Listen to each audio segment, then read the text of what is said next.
ओम शांति 7/8/2021 ईश्वरीय महावाक्य।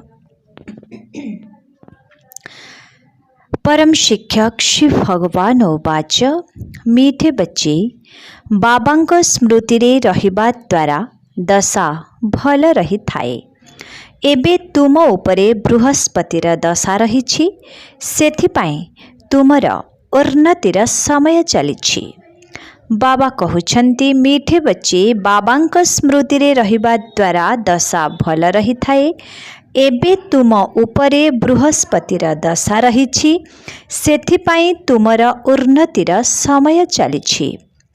आजिर प्रश्न, तुम मानंकु केउ कथारे फॉलो फादर अर्थात पितांकु अनुकरण करिबाकु हेबो?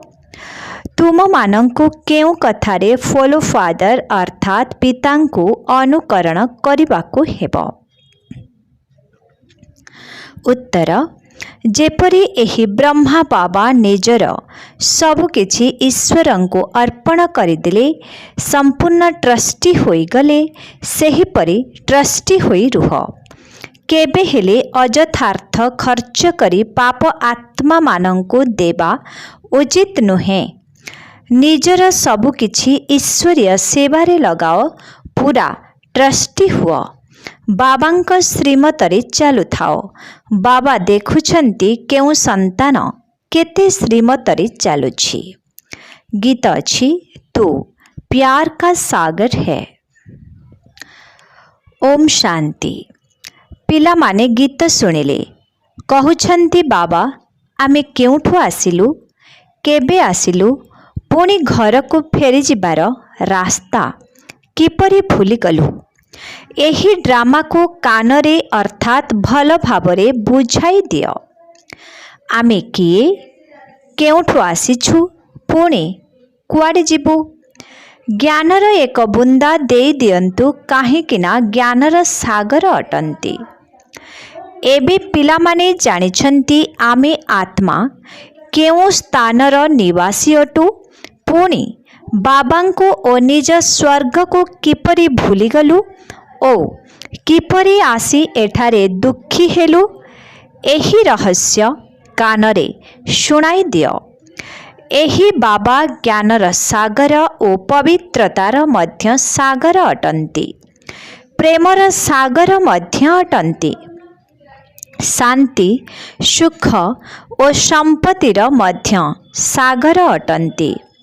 एबे बेहद्र बाबांक द्वारा एही सबु कथा बुझुछ। आदिरे केउठु आसिल, पुणी मझिरे कौन हेला, जहा फलरे आमे रास्ता भूली दुखी होई गलु। एबे बाबांको कहउछन्ति बाबा आमको रास्ता बताओ। आमे निज सुख धाम को शांति धाम को जीवु। बाबा ही बसी कहउछन्ति तुमे आदि समय रे कौन थिल, पुणी मझिरे कौन हेल। भक्ति मार्ग किपरि आरंभ हेला, शेषरे कौन हेला। एही आदि मध्य अंतर रहस्य एबे बुद्धि रे रहिछि। एहा ड्रामा अटे। मनुष्य माने एहाको निश्चय जानिबा उचित, काहेकिना अभिनेता अटंती।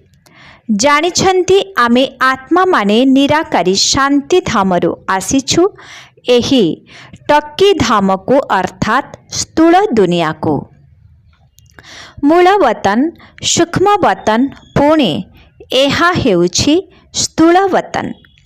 पुणी मूल वतनरु आत्मा माने टक्की धाम को अर्थात स्थूल वतन को आसुछन्ति, शरीर धारण करी अभिनय करिबा पाई। आत्मार निवास स्थान हेउछि शांति धाम। एही कथा दुनिया रे केही हेले जानि नाहंती। एही कथा ज्ञान सागर बाबा ही आसी बुझाउछन्ति। एबे बुझाउछन्ति ज्ञान सागर कुहा जाउछि पारलौकिक परम पिता परमात्मांकु। मनुष्यंकु कुहा जाई पारिबो नाही। एही महिमा केवल बाबांकर गायन करा जाउछि, जाहाको आउ केही जानि नाहंती। वर्तमान विनाशर समय ଗାୟନ ରହିଛି ବିନାଶ କାଳେ ବିପରୀତ ବୁଦ୍ଧି ୟୁରୋପବାସୀ। ଏବେ ବାବା ତୁମର ବୁଦ୍ଧି ଯୋଗ ନିଜ ସହିତ ଲଗାଉଛନ୍ତି ଯେ ମାମେକମ୍ ୟାଦ କର, ମୁଁ ମୁସଲମାନ, ହିନ୍ଦୁ, ବୌଦ୍ଧୀ ଅଟେ। ଏସବୁ ଦେହର ଧର୍ମ। ଆତ୍ମା ତ ଆତ୍ମା ଅଟେ।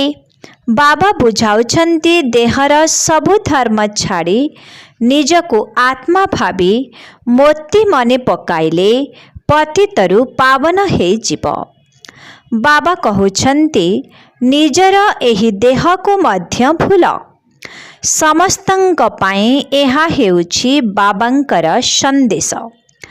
ଦେହ ସହିତ ଦେହର ଯାହା କିଛି ସମ୍ବନ୍ଧ ଅଛି ସବୁ ଭୁଲିଯାଅ। ମୁଁ ଆତ୍ମା ଅଟେ। ଆମ ସମସ୍ତ ଭାଇମାନଙ୍କର ପିତା ଜଣେ ଅଟନ୍ତି। ଏହି ବ୍ରହ୍ମା ମଧ୍ୟ କହୁଛନ୍ତି ମୁଁ ଆତ୍ମା, ତେଣୁ ସବୁ ଭାଇ ଭାଇ ହୋଇଗଲେ। ବର୍ତ୍ତମାନ ସବୁ ଭାଇ ଭାଇ ପତିତ ଦୁଃଖୀ ହୋଇଯାଇଛନ୍ତି। ସମସ୍ତେ କାମଚିତାରେ ଜଳି ଭସ୍ମ ହୋଇଯାଇଛନ୍ତି। ଦ୍ୱାପର ଆରମ୍ଭରେ ରାବଣ ରାଜ୍ୟ ଆରମ୍ଭ ହେଲେ ତୁମେ ସବୁ ବାମ ମାର୍ଗକୁ ଚାଲିଯାଉଛ। ସେତେବେଳେ ପୁଣି ଅନ୍ୟ ଧର୍ମ ଆରମ୍ଭ ହେଉଛି। ଅଧା ସମୟ ତୁମେ ପବିତ୍ର ରହୁଛ, ପୁଣି ଅଧା ସମୟ ତୁମେ ପତିତ ହେଉଛ। 21 ଜନ୍ମ ଭାରତରେ ହିଁ ଗାୟନ ରହିଛି। କୁମାରୀ ସିଏ ଯିଏ 21 କୁଳର ଉଦ୍ଧାର କରିଥାଏ। ସେଥିପାଇଁ କୁମାରୀମାନଙ୍କର ସମ୍ମାନ ରହିଥାଏ। ତୁମେ ଭାରତର କ'ଣ? ତୁମେ ଭାରତର କ'ଣ? ସାରା ଦୁନିଆର ଉଦ୍ଧାର କରୁଛ। ତୁମେ ଜାଣିଛ ଆମେ ସବୁ ଆତ୍ମାମାନେ ଶିବ ବାବାଙ୍କର ସନ୍ତାନ ଅଟୁ। ତେଣୁ କୁମାର କୁହାଯାଉଛି। ପ୍ରଜାପିତା ବ୍ରହ୍ମାଙ୍କର ସନ୍ତାନ ହେଲେ ଭାଇ ଭଉଣୀ ହେଉଛୁ। ବାବା କହୁଛନ୍ତି ଆମେ ସବୁ ଆତ୍ମାମାନେ ଶିବ ବାବାଙ୍କର ସନ୍ତାନ ଅଟୁ। ତେଣୁ କୁମାର କୁହାଯାଉଛି। ପ୍ରଜାପିତା ବ୍ରହ୍ମାଙ୍କର ସନ୍ତାନ ହେଲେ ଭାଇ ଭଉଣୀ ହେଉଛୁ। ଏହି ଜ୍ଞାନ ତୁମ ପାଖରେ ଅଛି। ଆମେ ସବୁ ଆତ୍ମାମାନେ ଭାଇ ଭାଇ ଅଟୁ। ସମସ୍ତେ ବାବାଙ୍କୁ ଡାକୁଛନ୍ତି ହେ ପତିତ ପାବନ ଆସ। ଏହି ରାବଣ ରାଜ୍ୟରୁ ଦୁଃଖରୁ ଆମକୁ ମୁକ୍ତ କର। ପୁଣି ଆମର ପଥ ପ୍ରଦର୍ଶକ ହୋଇ ଆମକୁ ଘରକୁ ଫେରାଇ ନେଇ ଚାଲ। ଆମର ଦୁଃଖ ହରଣ କର ଏବଂ ସୁଖ ଦିଅ। ଏବେ ତୁମେ ଜାଣୁଛ ବାସ୍ତବରେ ବାବା ଆସିଛନ୍ତି ଆମକୁ ଏହି କଳିଯୁଗୀ ରାବଣ ରାଜ୍ୟରୁ ମୁକୁଳାଇ ସାଥିରେ ନେଇଯିବେ। ବାବା ଜାଣିଛନ୍ତି ସବୁ ଆତ୍ମା ପତିତ ଅଟନ୍ତି। ସେଥିପାଇଁ ଶରୀର ମଧ୍ୟ ପତିତ ହୋଇଯାଇଛି। ଆତ୍ମାକୁ ହିଁ ପାବନ କରାଇ ନିର୍ବାଣ ଧାମ ନେଇଯିବେ। ଅତୀତ ଥିଲା, ବର୍ତ୍ତମାନ ପୁଣି ଭବିଷ୍ୟତ ହେବ। ଆଦି ମଧ୍ୟ ଅନ୍ତ ପୁଣି ଆଦି। ସତ୍ୟଯୁଗ ଆଦି, କଳିଯୁଗ ଅନ୍ତ, ପୁଣି ଭବିଷ୍ୟତରେ ସତ୍ୟଯୁଗ ହେବ। ଏହା ସହଜ ଅଟେ ନା? ଆଚ୍ଛା, ମଝିରେ କ'ଣ ହେଲା? ଆମେ କିପରି ପତିତ ହେଲୁ? ଆମେ ପାବନ ଦେବତା ଥିଲୁ, ପୁଣି ପାବନରୁ ପତିତ କିପରି ହେଲୁ? ଏବେ ତୁମେ ଜାଣୁଛ ବାବା ବୁଝାଉଛନ୍ତି ରାବଣ ରାଜ୍ୟ ଆରମ୍ଭ ହେଲେ ତୁମେ ପତିତ ହେଉଛ। ଏବେ ତୁମକୁ ଭବିଷ୍ୟତରେ ଦେବତା କରିବାକୁ ଆସିଛି। ଏଥିରେ ଜଟିଳତାର କୌଣସି କଥା ନାହିଁ। ବାବା କହୁଛନ୍ତି ତୁମକୁ ଏହି ବିଷୟ ସାଗରରୁ ଆର ପାରିକୁ ନେଇଯାଉଛି। ଗାୟନ କରିଥାନ୍ତି ନୈୟା ମେରି। ସମସ୍ତେ ଏକ ବାବାଙ୍କୁ ହିଁ ଡାକୁଛନ୍ତି। आमर बुड़ी जाइथिबा डंगा को क्षीर सागर को नहीं चल। तांको नाउरिया बगीचार मालिक मध्य कुहा जाई थाए। एबे कंटार जंगल रे पड़िछु, आमको पुणी फूलर बगीचा को नहीं चल। देवता माने फूल अटंतिना। वर्तमान समस्ते हेउछंती कंटा, परस्पर को दुख ही देउछंती। देवता केबे काहाकू दुख देई न थांती। सेठारे सुख ही सुख रहिबो। सेमाने केवल गायन करुछंती, तुमे एठारे वास्तवरे शुणुछ। कहंती ना, बाबा आमे केउ जुगरु भूलिलु? एही सृष्टि चक्र को आमे किपरि भूलिगलु?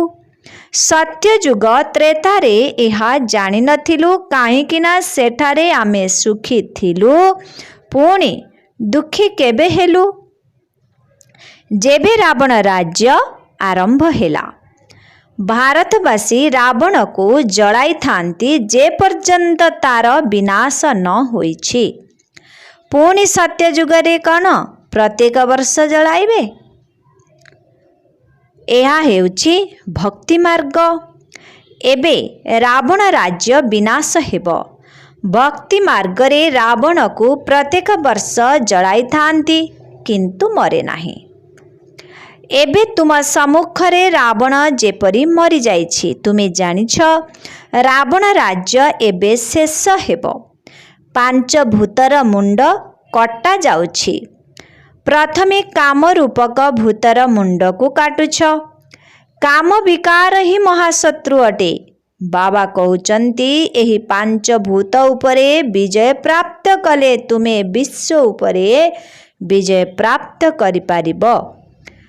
मनुष्य निजे कहउछंती, आमे पतित अटु, सेथिपाई डाकुछंती पतित को पावन करिबाकू आस। आत्मा डाकुछि, हे पतित पावन, हे बाबा नाउरिया दयाशील बाबा आस। बाबा कहउछंती, मु कल्प कल्प धरी आसुछि। किपरि आसुछि ए कथा केही जानि नाहंती। गीतारे मध्य अछि, भगवान आसी राजयोग शिखाइथिले, किंतु भगवान किए, केबे आसीथिले ए कथा केही जानि नाहंती। गीता को खंडन करि देइछंती, कृष्ण को द्वापर को नहीं जाइछंती। द्वापर परे तो दुनिया आहुरी पतित हेउछि। तेणु द्वापर जुगरे आसी कृष्ण कौन कले? मनुष्य किछि हेले बुझु नाहंती। संपूर्ण अनराइटियस अर्थात असत्य होई जाइछंती। सत्य जुगरे राइटियस अर्थात सत्य हेबे। तुमे एबे अनराइटियस रु राइटियस होउछ। बाबा बुझाउछंती, तुमे ही संपूर्ण निर्विकारी पूज्य थिल, तुमे ही एबे विकारी पूजारी होई जाइछ। आपे ही पूज्य। प्रथमे तुमे पूज्य थिल 21 जन्म पर्यंत, पुणी पूजारी होइछ। सत्य जुगरे 8 जन्म, पुणी त्रेतारे 12 जन्म नेउछ। बाबा कहउचंती, तुमे पतित किपरि हेल, केबेठारु तळकु खसिल, एही सृष्टि चक्र गुरुई चलिछि। सारा विश्वर इतिहास भूगोल आदि मध्य अंतर रहस्य पिलामानंकु बसी बाबा बुझाउछंती। समस्ते एक रस अर्थात समान भावरे बुझिबे नाही, क्रमान्वୟରେ ही बुझिबे। बाबा कहउछंती, मु आसी साम्राज्य स्थापन करुछि। एबे तुमको सर्वगुण संपन्न हेबाकू पड़िबो, नचेत सत्य युग को जाई पारिबो नाही।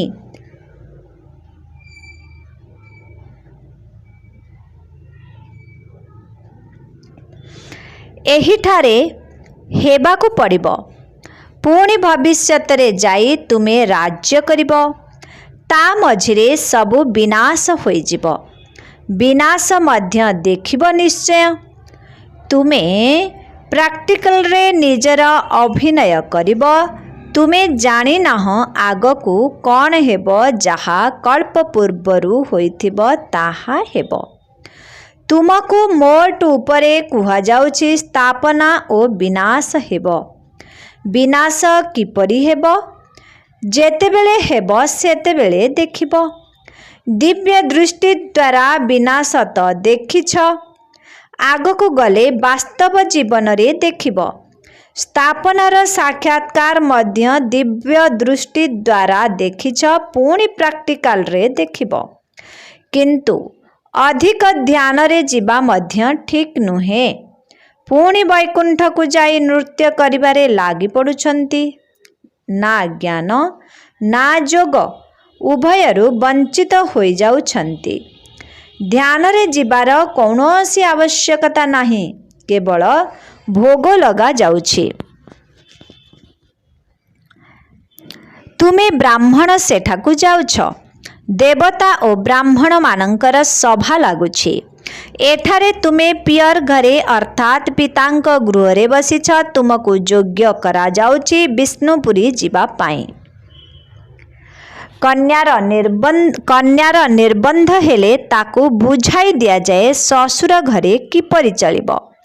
समस्तंक सहित स्नेह रे चलिब, झगड़ा करिब नाही। एठारे मध्य सेहिपरि हेउछि। बाबा कहउछंती तुमको सर्वगुण संपन्न एही ठारे हेबाकू पड़िब। स्वर्ग रे कौनसी लड़े झगड़ा हेब नाही। एबे तुमे विष्णुपुरी अर्थात ससुर घर को जीव। सेठारे महान वैष्णव थांती, तांको परि वैष्णव सृष्टि रे नहांती। वैष्णव देवता विकार रे वैष्णव देवता विकार रे जाई न थांती। विकार हेउछि हिंसा। कुआ जाई थाए अहिंसा परम देवी देवता धर्म। एबे पुणी जानिछ आमे बाप घरे बसिछु, पुणी आमको विष्णुपुरी जीवाकू हेब। जानिछ सेठारे बहुत सुख मिलिब। विवाह पूर्वरु कन्या चिरा वस्त्र पिंधि थाए, जहाकू वनवास कहि थांती। तुम पाखरे एबे कौन अछि? किछि मध्य नाही। एठारे तो माटी गोड़ी अछि। एठारे तुमर कौनसी अलंकार पिंधिबार आवश्यकता नाही। किंतु कहउछंती घर संसार रे रहिबाकू पड़ुछि, विवाह आदि को जीवाकू पड़ुछि, तेणु अलंकार आदि पिंधिबार मना नाही। नचेत कहिबे विधवा अलंकार पिंधु नाही, नाम बदनाम हेब। सेथिपाई बाबा कहउछंती नाम बदनाम कर नाही। जहाँ भी पिंध निजको आत्मा भावी बाबांको मने पकाओ। जेउ स्थान को गले मध्य एही मंत्र मने रख। निजको परीक्षा कर, आमे बाबांक स्मृति रे रहुछु। एठाकू आमे जाउछु बाबांक निर्देश रे। तांक सहित मध्य चालिबाकू हेब। हाथखार डे अर्थात हातरे काम कर, हृदय रे बाबांको मने पकाओ। तेबे बुझा जीव ये मजबूत अछंती। अलंकार पिंधि विवाह को जाओ, एकत्र रुह, किंतु महावीर हेबाकू पड़िब। सन्यासी मानंको मध्य देखाई थांती ना, गुरु बेश्या पाखकू सर्प पाखकू पठाई देले। जे बहादुरी सह पास होई देखाई थांती तांकू महावीर कुहा जाए।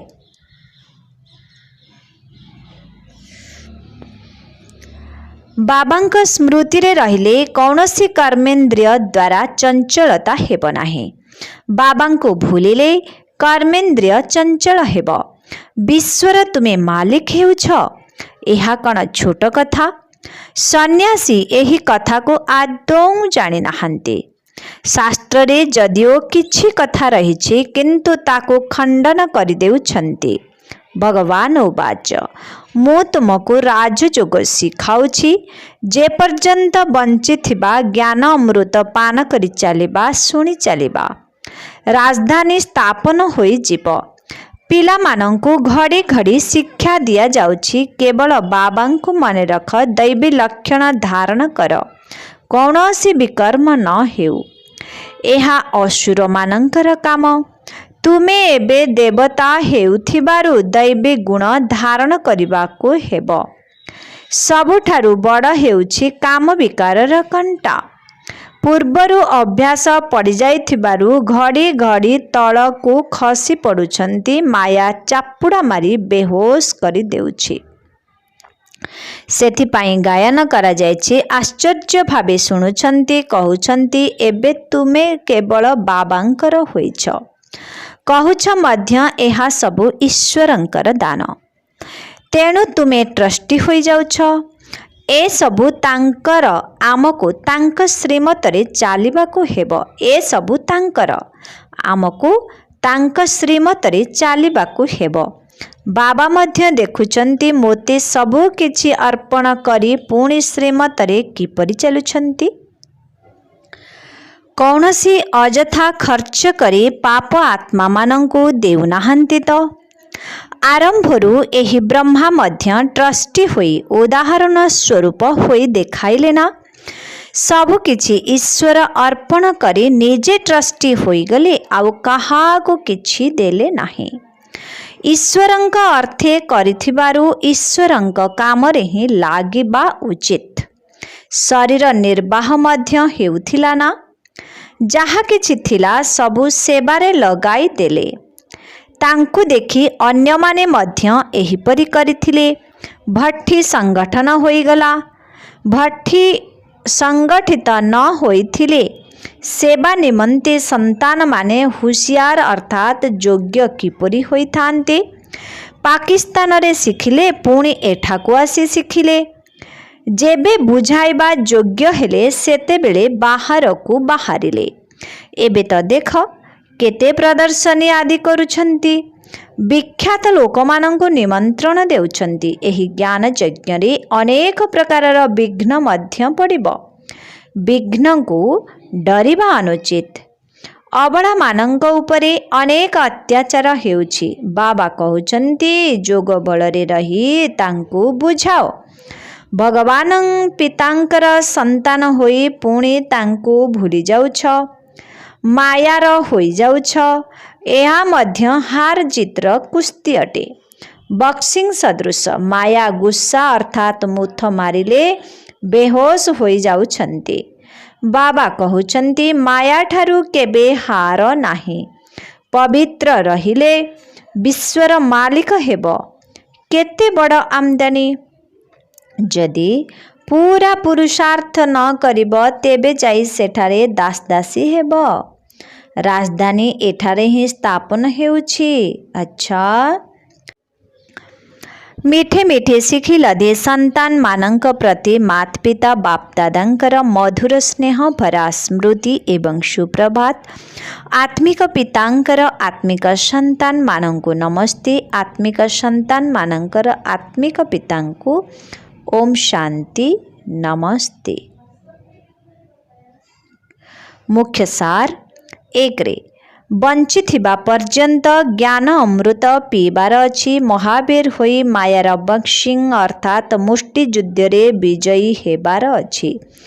ସମସ୍ତଙ୍କ ସହିତ ସମ୍ବନ୍ଧ ରଖି ମଧ୍ୟ ମନକୁ କେବଳ ଏକ ବାବାଙ୍କ ନିକଟରେ ରଖିବା ଉଚିତ। ବିଘ୍ନକୁ ଡରିବାର କିଛି ନାହିଁ। ବିଘ୍ନକୁ ଡରିବାର ନାହିଁ। ସେବାରେ ନିଜର ସବୁକିଛି ସଫଳ କରିବାର ଅଛି। ସବୁକିଛି ଈଶ୍ୱରଙ୍କୁ ଅର୍ପଣ କରି ଟ୍ରଷ୍ଟି ହୋଇ ରହିବାର ଅଛି। ଅଯଥାର୍ଥ କାର୍ଯ୍ୟରେ କିଛି ବି ଲଗାଇବାର ନାହିଁ। ବରଦାନ। ଡବଲ ଲାଇଟ୍ ହୋଇ କର୍ମାତୀତ ଅବସ୍ଥାର ଅନୁଭବ କରି କର୍ମଯୋଗୀ ହୁଅ। ଯେପରି କର୍ମ କରିବା ସ୍ୱାଭାବିକ ହୋଇଗଲାଣି, ସେହିପରି କର୍ମାତୀତ ହେବା ମଧ୍ୟ ସ୍ୱାଭାବିକ ହୋଇଯାଉ। ସେଥିପାଇଁ ଡବଲ ଲାଇଟ୍ ହୋଇ ରୁହ। ଡବଲ ଲାଇଟ୍ ହୋଇ ରହିବା ପାଇଁ କର୍ମ କରିବା ସମୟରେ ନିଜକୁ ଟ୍ରଷ୍ଟି ଭାବ ଏବଂ ଆତ୍ମିକ ସ୍ଥିତିରେ ରହିବାର ଅଭ୍ୟାସ କର। ଏହି ଦୁଇଟି କଥାରେ ଆଟେନସନ୍ ଅର୍ଥାତ୍ ସାବଧାନ ରଖିଲେ ସେକେଣ୍ଡରେ କର୍ମାତୀତ, ସେକେଣ୍ଡରେ କର୍ମଯୋଗୀ ହୋଇଯିବ। ନିମିତ୍ତ ମାତ୍ର କର୍ମ କରିବା ପାଇଁ କର୍ମଯୋଗୀ ହୁଅ, ପୁଣି କର୍ମାତୀତ ଅବସ୍ଥାର ଅନୁଭବ କର। ଆଚ୍ଛା, ଆଜିର ସ୍ଲୋଗାନ। ଯାହାଙ୍କର ହୃଦୟ ବିଶାଳ ତାଙ୍କ ପାଇଁ ଅସମ୍ଭବ କାର୍ଯ୍ୟ ମଧ୍ୟ ସମ୍ଭବ ହୋଇଯାଇଥାଏ। ଯାହାଙ୍କର ହୃଦୟ ବିଶାଳ ତାଙ୍କ ପାଇଁ ଅସମ୍ଭବ କାର୍ଯ୍ୟ ମଧ୍ୟ ସମ୍ଭବ ହୋଇଯାଇଥାଏ। ଆଚ୍ଛା, ଓମ୍ ଶାନ୍ତି।